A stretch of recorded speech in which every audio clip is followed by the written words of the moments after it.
মানে আমল করার জন্য যে ইলম দরকার এতটুকু ইলম জানাই থাকা লাগবে, নাহলে আপনি হারাম হালাল তমিজ পার্থক্য করবেন কেমনে?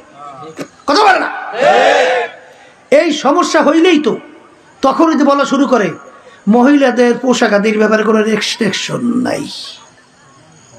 মহিলাদের পোশাক আদির ব্যাপারে কোনো রেস্ট্রিকশন নাই, আছে না নাই? আর একটু বলেন আছে।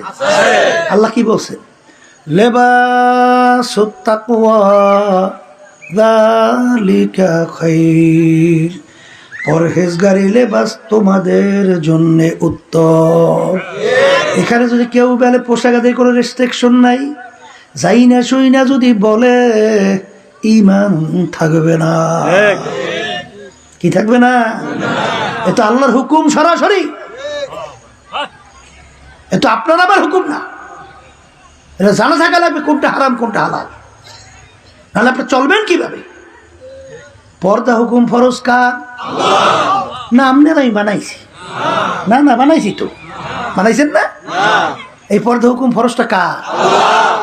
এ কবরের যাত্রীরা, কবরে কোনো দলাদলি নাই, কোনো পীরের পরিচয় নাই, কোনো ধনী না গরিব পরিচয় নাই।